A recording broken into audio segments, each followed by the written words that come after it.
Прокурорын байгууллагаас хүүхдийн эрхийг зөрчих зөрчлийн гаралт шийдвэрлэлтийг тогтмол судалдаг. Зөрчлийн тухай хуулийн 6-гийн 20 дугаар зүйлд хүүхдийн эрхийг зөрчих зөрчлийг хуульчилсан байдаг. Прокурорын байгууллагаас 2025 оны эхний 10 сарын байдлаар хүүхдийн эрхийн зөрчих зөрчлийг судалсан. За судалгаагаар нийт 6507 зөрчил үйлдэгдсэн болох нь тогтоогдсон.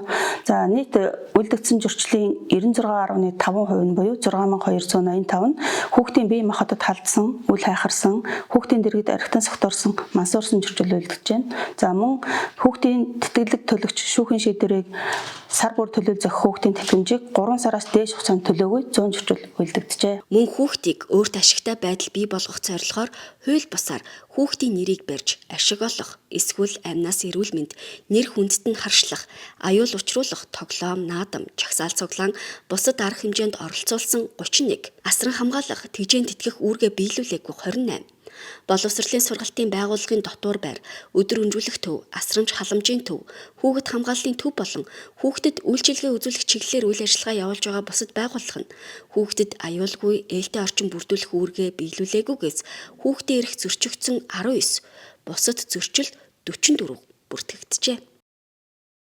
За зөрчлийн хэргийн шийдвэрлэлтийн байдлаар навж үзвэл 42.6% нь шийтгэл оногдуулах албадлага арга хэмжээ ахуулах саналыг шүүхэд хүргүүл шийдвэрлүүлсэн бол за 51.3-д нь торгох шийтгэл оногдуул шийдвэрлсэн байна. Хүүхдийн эрхийг зөрчих зөрчлийг шалган шийдвэрлэх эрх бүхий албан хаагчид нь хүүхдийн эрхийн улсын байцаагч нар байдаг.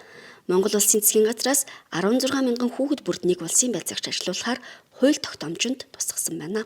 Улсын байцаагчдын энэ хэрэгжүүлэх чиг үүргийг илүү тодорхой болгож дүрмээр зохицуулж өгснөөр улсын байцаагчд маань зөвхөн зөрчил шалган шийдвэрлэхээс гадна хяналт хэрэгжүүлэх зорилгоор хүүхдийг альваар эрсдлээс урьдчилан сэргийлэх илрүүлэх энэ хян шалгалтуудыг бас өргөн хүрээнд зохион байгуулж ажиллана.